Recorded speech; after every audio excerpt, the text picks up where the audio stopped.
و مرگ عزیز منو از یه اشتباه یا یه خطا یا یه داستانی نجات داده. شروع کرد به توهین کردن به خود من که برو بابا تو اصلا کی هستی؟ عتیقه برو خودتو نگاه کن، ما دلمون برات سوخت میخواستیم تو رو بیاریم تو خانواده‌مون. عرض ادب و احترام، سلام، حالت چطوره؟ خوب هستی؟ خیلی خوش اومدی به یه ولاگ دیگه با من فریاد. امیدوارم که از دیدن ویدیو تا به اینجای کار لذت برده باشید و در کنار من همچنان مصمم بمونید برای دیدن و شنیدن ادامه داستانا. خوشحالم که اینقدر به من لطف دارید و روز به روز به جمعمون داره کم کم اضافه میشه. درست این روند خیلی کندسته چون این مسئله هم خیلی برای جامعه جا افتاده نیست و شاید زمان بر باشه، ولی در صورت بودن شما برای من هم انرژی هم انگیزه است، همین که بزرگترین دلیله که تو این مسیر ادامه بدم. سخن رو کوتاه کنیم و با هم دیگه بریم برای شنیدن ادامه داستان. گوشیم که زنگ خورد، تلفن رو برداشتم دیدم بابامه. بابام یه ذره بغض داشت، یه ذره حالش یه جوری بود. گفتم بابا چیزی شده؟ گفت خوبی؟ گفتم خوبم. گفت میخوام یه چیزی بهت بگم نگران نشی. گفتم نه چی شده؟ گفت که باید کنسل کنی داستانو. گفتم برای چی؟ گفت الان بهم زنگ زدن گفتن که عمت فوت شده و خب من دارم میرم محضر، قرار محضر رو کنسلش کنم، تو هم یه زنگ بزن به اون پسره بهش بگو که کنسل داستان. زنگ زدم به جواد، بهش گفتم بابا اینجوری گفته. گفت من باور نمی کنم، تو داری منو سر کار میذاری و تو میخوای کلا سر من بذاری و تو مدام دنبال این هستی ماجرا رو به هم بزنی و خرابش کنی و فلان و اینا. گفتم عزیز من دارم بهت میگم بابا زنگ زده گفته عمم فوت شده، تو برمیگردی میگی میخوای بپیچونی چیو میخوام. گفت من تو رو قبول ندارم، من زنگ میزنم به بابات. گفتم به من ربطی نداره، هر کاری دوست داری بکن. بچه‌ها تلفن رو که قطع کردم شاید به وضوح بتونم بگم اولین بار بود که بعد از شنیدن خبر مرگ کسی در عین اینکه ناراحت بودم خوشحالیم همراهش بود. ببین من نمیخوام اینو یه جوری بگم که بقیه فکر کنن که مثلا آره تو از مرگ عزیزت خوشحال میشی، اصلا این مسائل به هم دیگه ربطی ندارن. خوشحالی من از این بود که بالاخره یه اتفاقی افتاده بود که حداقل یه ذره این داستان رو به تأخیر بندازه، چون من احساس میکردم که همه چیز داره خیلی سریع و خیلی عجله‌ای جلو میره و من اصلا اون آدمی نیستم که تو این مسیر دارم تصمیم میگیرم و خب نیاز به زمان داشتم. برای همین هم خوشحال بودم، هم ناراحت بودم، هم غمگین بودم، هم شاد بودم، کلا نمیدونم چی بودم، چی کار داشتم میکردم، ولی یادم قشنگ این صحنه هرگز یادم نمیره. سرمو رو گوشه مبلی که کنارش بودم گذاشتم، فقط به عمم خطاب به عمم گفتم که روحت شاد ناجی و اسم ناجی رو براش گذاشتم. این در حالی بود که من تمام عمرم عممو به تعداد انگشتای دست ندیده بودم و اصلا ارتباطی با هم دیگه نداشتیم که بگم حالا یک ارتباطی بوده که یک احساس، اگرم احساسی بود همون احساسات خونی بود و دیداری اینقدر هم دیگه رو ندیده بودیم که وابسته بشیم به هم. ولی مرگش برا من مثل این بود که تو لبه یه پرتگاه وایستاده باشی و یه نفر بیاد از اونجا نجاتت بده، یعنی یه قدم مونده باشه که سقوط کنی و یه نفر نجاتت بده. ربطی نداره اون یه نفر کی باشه. من 2 بار این اتفاق برام افتاده، یک بارشو همین بار بوده و با مرگ عزیز بوده و مرگ عزیز منو از یه اشتباه یا یه خطا یا یه داستانی نجات داده. ببینید با حالت غم از دست دادن عمه و با حالت شادی از دست دادن این فرصت من برگشتم شهرستان. بابا اینا خب رفتم برای تشییع جنازه، من اون موقع هم نرفتم چون همون موقع من چالش همین پوشش و اینجور چیزا رو داشتم. کمترین مراسمات رو من چه تو عروسی چه تو عزا شرکت میکردم، اصلا سعی میکردم نباشم. شاید مثلا اون موقع فامیل حالا یا منو حساب نمیکرد یا مثلا نمیدیدن نمیشناختن یا اصلا میگفتن آدم بیادبیه یا هر چیزی. ممکنه هر کسی اگر لحظه ای تو ذهنش خطور کرده باشه چرا من مثلا نیستم، همین بی ارزش بودنه، بی شخصیت بودنه، یا خیلی داستانهای دیگه. چون ما اینجا رسمه زمانی که کسی حالا یا فوت میکنه یا ازدواج میکنه، تقریبا اگر فامیل نزدیک هم باشه به هر حال همه میرن، مگر اینکه تو خیلی داستانت مثلا فرق داشته باشه. و من داستانم از نظر خودم فرق داشت، در حالی که شاید هیچ کدوم از اقوام این قضیه رو نمیدونستن. و خب اون زمانم من واسه مراسم عمم نرفتم. جواد یک هفته از این ماجرا گذشته بود، شروع کرد به پیام دادن که باید سریعا جمع جور کنید خودتونو که بیایم کارمون رو انجام بدیم و فلان و اینجور چیزا. گفتم ما رسممون اینه که تا 40 روز حداقل باید صبر کنیم، یعنی بعد از اینکه کسی فوت میکنه ما تا 40مش رو صبر میکنیم، همچین داستانی نیست. نمیدونم جواد از چی میترسید، نمیدونم جواد به چی بی‌اعتماد بود تو اون داستان، نمیدونم چی آزارش میداد که میخواست عجله‌ای کل کارا رو انجام بده، ولی هر روز اصرارش بیشتر میشد.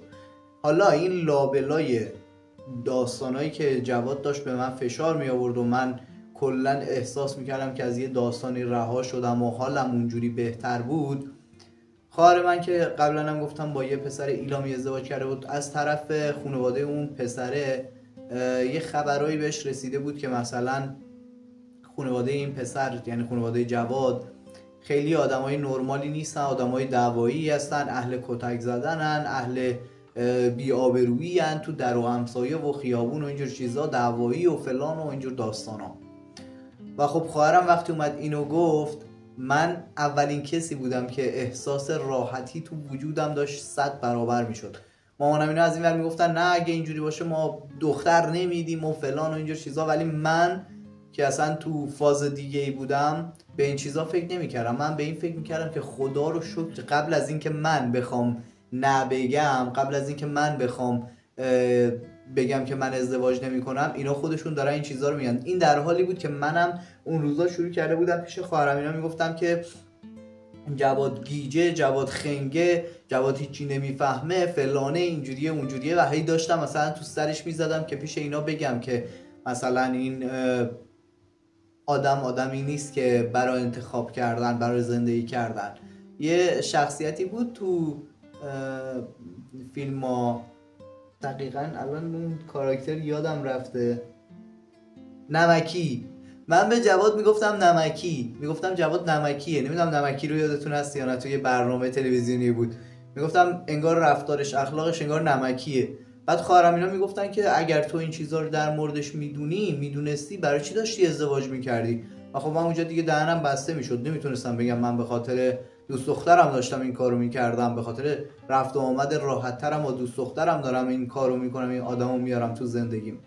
و خب خلاصه اون خبرایی که خواهرم آورد و اون شناختی که پیدا شد نسبی باعث شد که یه روز که جواد به من زنگ زده بود و هی داشت فشار می آورد که سریعتر بریم سراغ بقیه ماجرا و بریم سراغ کارامون و میخوایم ازدواج کنیم و فلان و اینا، من برگشتم بهش گفتم راستش من اصلا با تو ازدواج نمی کنم.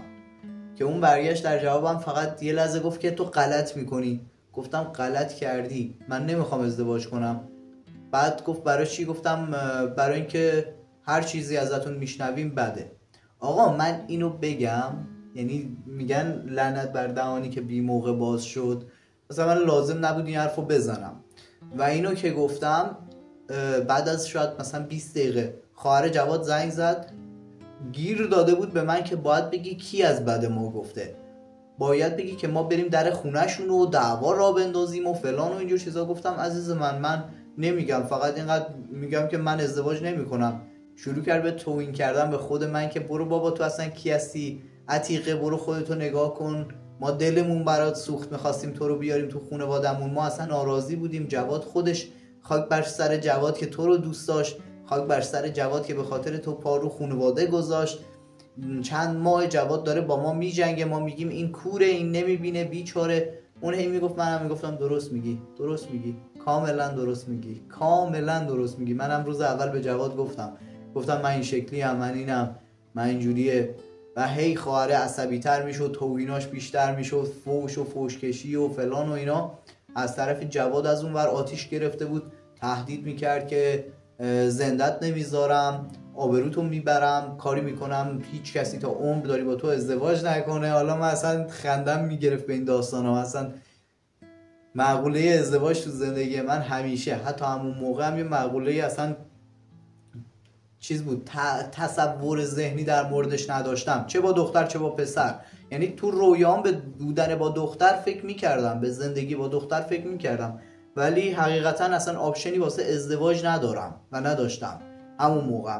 و فکر میکردم که اصلا ازدواج یعنی محدودیت، ازدواج یعنی بدبخت شدن، ازدواج یعنی بیچاره شدن. هر کس با هم میدیدی که ازدواج میکرد، چه دختر چه پسر، بعدش پشیمون میشد. من اصلا به اون جایگاه رسیده بودم که این تو ذهن من هیچ جایگاهی نداشت ازدواج. ولی رابطه با یه دختر چرا همیشه بهش فکر کردم، همیشه دوست داشتم. قبلتر که به ازدواج فکر میکردم مثلا اون رابطه با دختر رو فکر میکردم، تصور میکردم. حالا این اومده بود داشت منو تهدید به چیزی میکرد که اصلا تو زندگی من کوچکترین جایگاه و ارزش و اهمیتی نداشت. به هر حال درگیری بین من و خواهر جواد و خود جواد بالا گرفته بودیم، در حالی بود که خانواده من عزادار بودن. پدرم بسیار ناراحت بود غم از دست دادن خواهرش و حالا اینجور داستانا. و از اون ور مثلا فکر کن من و خواهر جواد از صبح تا شب به هم دیگه فوش و فوش کشی. شب که میشد جواد پیام میداد ولش کن، اون واسه خودش میگه، من واقعا دوستت دارم، ما باید با هم دیگه ازدواج کنیم. میگفتم تو چجوری داری اصلا پلن میچینی تو ذهن خودت؟ اصلا من نه، من مرد ترنس نه که حالا یه چیزایی فهمیدم، مخالفم هستم، از اولم مخالف بودم، داشتم فریب میخوردم که بیام تو این داستان. کدوم دختری حاضر بعد از این همه بی احترامی که بین خانواده خودش و خانواده دختر و خانواده پسر داره اتفاق میفته بیاد دوباره تصمیم بگیره که با اینجور آدمی ازدواج بکنه؟ شما داری بدترین توهینا رو میکنی، بعد میگی ولش کن، مهم نیست، من مهمم. و خب مثلا من تا اینجاشو مخفی کرده بودم، به خانواده‌ام نمیگفتم این بحث و داستانا هست، تا اینکه بحث جواد به همون تهدید و اینا کشید دیگه رفتم به بابام گفتم. یعنی البته خودش قبلش زنگ زده بود به بابام، گفته بود که حاجی اگه اجازه بدید ما دیگه بیایم و فلان. بابام گفته بود نه فعلا 13-14 روز گذشته، ما تا 40 باید صبر کنیم چون نمیتونیم کاری بکنیم واقعا. و خب مثلا بابا بیچاره تا اون لحظه فقط فکر میکرد که من مشتاقم به ازدواج و اگر این اتفاق افتاده منم مثل همه کسایی دیگه که ناراحت بشن ناراحتم و منتظرم که این 40 روزم بگذره و بریم سراغ بقیه ماجرا و ازدواج و فلان و اینجور داستانا. این در حالی بود که من اون لحظه خوشحال بودم از اتفاقی که افتاده و مانع شده از این که من این کارو بکنم. و خب حالا شما فکر کن اینا به کنار، مثلا اطرافیان، حالا اسم نمیبرم بگم کی و چی بودن دیگه، رفیق، دوست، همسایه، خانواده، اینور اونور، که همشون میگفتن تو چقدر آدم بدشانسی هستی، سر بزنگاه، حالا که داری ازدواج میکنی اتفاق افتاد و فلان و اینجور داستانا. من همش به این فکر میکردم که واقعا آدما هر کدومشون به یک مسئله، به یک موضوعی از زاویه دید خودشون نگاه میکنن. اون طرف از اون ور داره نگاه میکنه به من به چشم یه آدم بدشانس داره نگاه میکنه که دقیقاً لحظه‌ای که میخواد یه اتفاق خوب از نظر اون تو زندگی من بیفته، یه اتفاق بد از نظر اون تو زندگی من میفته که باعث میشه این اتفاق خوبه یا به تأخیر بیفته یا کنسل بشه. ولی من زاویه دیدم چی بود؟ دقیقاً اون لحظه‌ای که داره یه اتفاق بد میفته تو زندگی من، یه اتفاق ناگوار میفته که از نظر بقیه بده ولی از نظر من اون عمه من یه عمر با عزت کرده بود، یه عالمه بچه خوب با شخصیت تو لول بالا تحویل جامعه داده و توی عمر طولانی هم که داشته الان یه جوری روحشو تسلیم کرده که زندگی یه آدمی دیگر رو هم نجات داده. من اینجوری به قضیه نگاه میکردم، بقیه شاید یه جور دیگه و اصلا خنده‌دار بود اون لحظات. بچه ها تهدیدهای جواد روز به روز بیشتر شده بود. یعنی جواد صبح که من بیدار میشدم میدیدم که یه عالمه پیام دارم که داره منو تهدید میکنه که نمیذارم زندگی کنی، نمیذارم آب خوش از گلوت پایین بره، نمیذارم فلان بشه.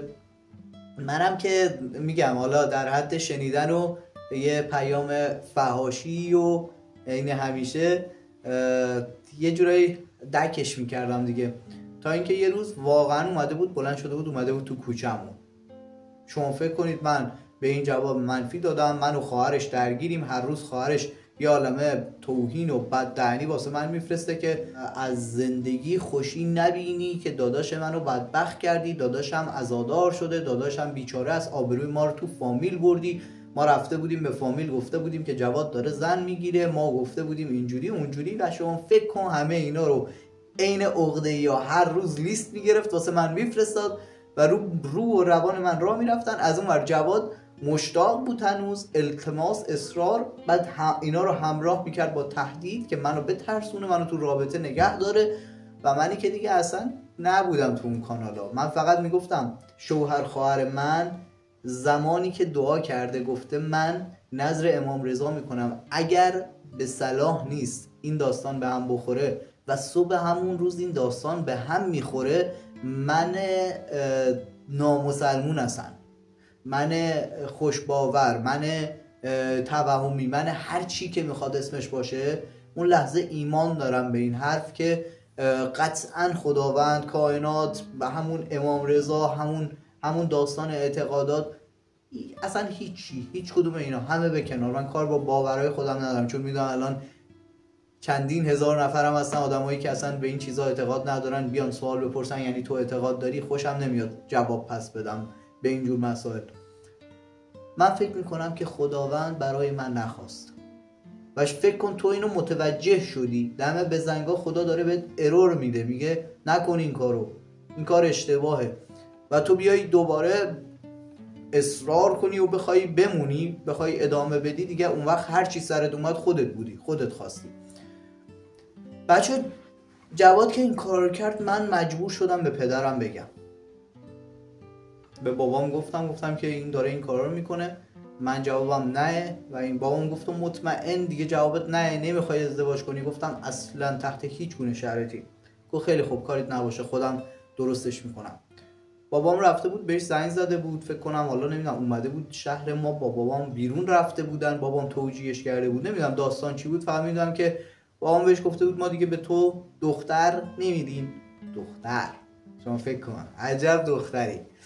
آره. بعد توجیهش کرده بود، ولی جواد ولکن نبود، همچنان گهگاهی پیام میداد. این دفعه دیگه تهدید نمیکرد، التماس میکرد، خواهش میکنم تو رو به فلان چیز قسم میدم نذار بدبخت بشم، من تو رو دوست دارم، من میخوام با تو زندگی کنم، من نمیتونم جز تو با کسی دیگه ای زندگی کنم، و هی اینا رو هی پشت سرم واسه من میفرستاد. منم دیدم واقعا فایده نداره، این نمیذاره من در آرامش باشم.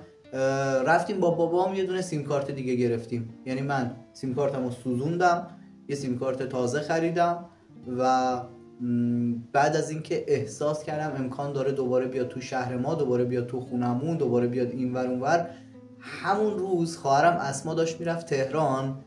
من هیچ وقت یادم نمیره، ببین 3 سوته ها چمدون رو بستم، گفتم منم میام. مامانم اول گفت تو کجا بری و فلان و اینا، گفتم ببین من اینجا نمیمونم، من دارم میرم پی زندگیم. با اصرار و التماس من خانواده‌ام راضی شدن که من برم. آره یه چیزایی یادم میاد، یه چیزایی یادم میره. اگه این قسمت از ویدیو یه ذره حالا بالا پایین داره، چون دارم بداهه میگمش و سعی نکردم که برم سناریو بنویسم براش. آره دیگه بداهه میگم، یه ذره حالا به بزرگی خودتون ببخشید، در حد خاطره گفتن و داستان گفتن بهش فکر کنید. دوست خوبم، اگر تا اینجای ویدیو رو دیدی، همینجا ازت خواهش میکنم که لایک ویدیو رو بکوب و کانال من رو سابسکرایب کن، زنگوله رو فعال کن که به محض اینکه ویدیو جدیدی رو بارگذاری کردم بتونی اونو ببینی. ویدیو رو شیر کن برای دوستات. خیلی دلم خواهد آدمای بیشتری کنار ما باشن و با هم دیگه بشنویم این داستانا رو. هر جا احساس کردی نیاز هستش که در مورد هر موضوع و مسئله‌ای با من صحبت کنی، هم توی کامنت ها میتونی با من صحبت کنی، همین که من لینک تلگرام و اینستاگراممو تو بیوی همین پیج گذاشتم و امیدوارم که برید و پیدا کنید، بیاید با من صحبت کنید در مورد هر موضوع مسئله‌ای بود. عشق منید، بریم برای ادامه داستان. من به همراه اسما خواهرم رفتم تهران. خاله زنداداشم بامون بود که برگشت گفت که من چند تا رفیق دارم توی کارخونه کار میکنن، بهشون میسپارم تو رو هم ببرن اونجا، اگه اومدی تهران بمونی که بری کارم بکنی، برای خودت یه ذره پول و درآمد و اینجور چیزا هم داشته باشی. آقا این فرداش ما رو معرفی کرد، ما بلند شدیم رفتیم کارخونه. صاحب کارخونه اول منو دید، مثل تموم دفعاتی که من تو زندگیم سراغ هر کاری رفتم، اولین چیزی که از من تو چشه، حالا یا کارفرما یا آموزنده اون کار، هر کسی بوده، همین عینکم و ضعف بیناییم بوده. برگشت من گفت که تو مطمئنی خوب میبینی؟ گفتم برای چی خوب نبینم؟ خوب میبینم که دانشگاه رفتم، خوب میبینم که درس خوندم، خوب میبینم که کسی دستمو نمیگیره تو خیابون راه میرم، مگه میشه خوب نبینم؟ گفت که خب باشه، حالا چرا عصبی میشی؟ گفتم آخه سوال بدیه. شما میتونی اول منو ببری تو کار، اگر دیدی من توپق دادم تو کار، ضعف داشتم، اون وقت منو بنداز بیرون. وقتی هیچ اتفاق بدی تو این کار نمیفته، من دارم کارمو انجام میدم، اون وقت میتونی بهم اعتماد کنی. خلاصا خب متوجه شد که سوالش بد بوده، منو بردن بالا. گفت که میتونی اینجا بشینی شروع کنی کار کنی. کار چی بود؟ خازن درست کردن، یعنی خازنای الکتریکی رو میزدیم به هم دیگه، وصل میکردیم، برقش رو تست میکردیم که ببینم سالمه یا نه، برای تگ روی لباس، تگ روی کفش، تگ دزدگیر لباس و اینجور چیزا بود. و خب بعد از 3-4 روز من خیلی کند بودم تو این کار، یعنی طرف با ما اینجوری تا کرده بود که باید روزی 1000 تا خازن رو وصل کنید، تگا رو هم سوار کنید، تست کنید، سالم که بودن تو گونی بندازید، چسب بزنید که مثلا به اندازه اون 1000 تا شما روزانه پول بگیرید.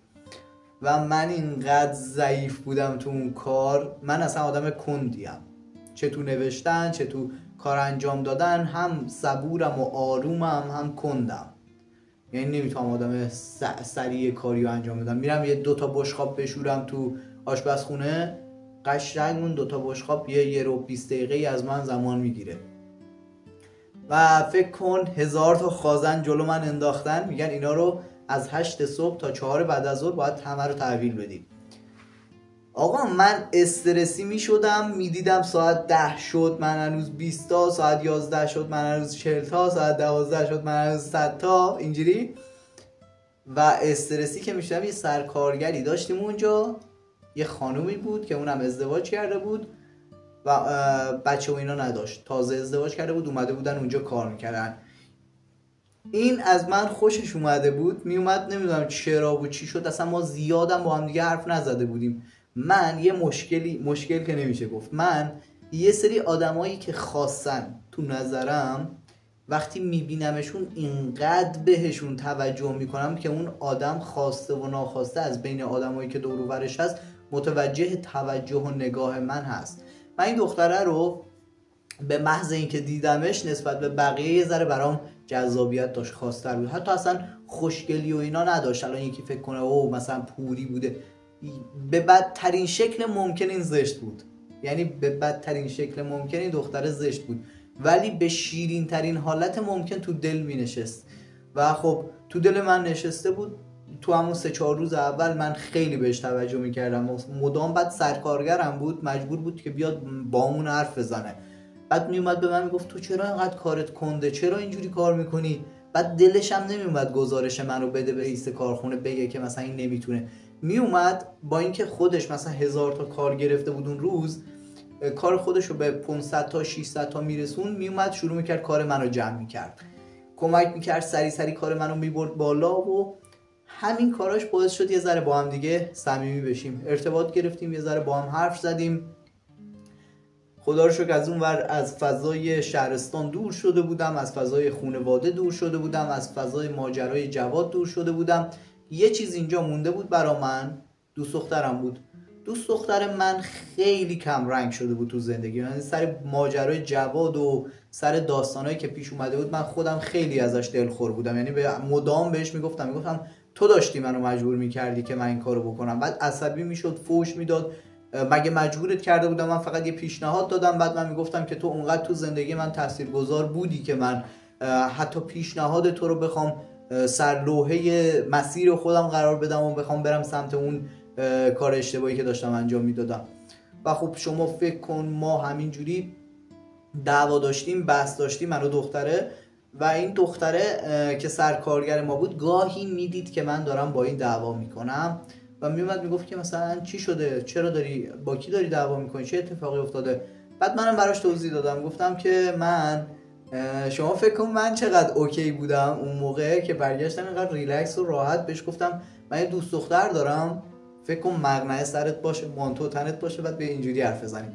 گفتم من یه دوست دختر دارم، بعد الان دیگه یه 5 سالی میشه، 4 سال 5 سالی میشه با هم دیگه هستیم، الان دیگه رابطمون داره به هم میخوره و خیلی عصبی هستیم از همون اینجور اتفاقایی افتاده و یه ذره براش توضیح دادم.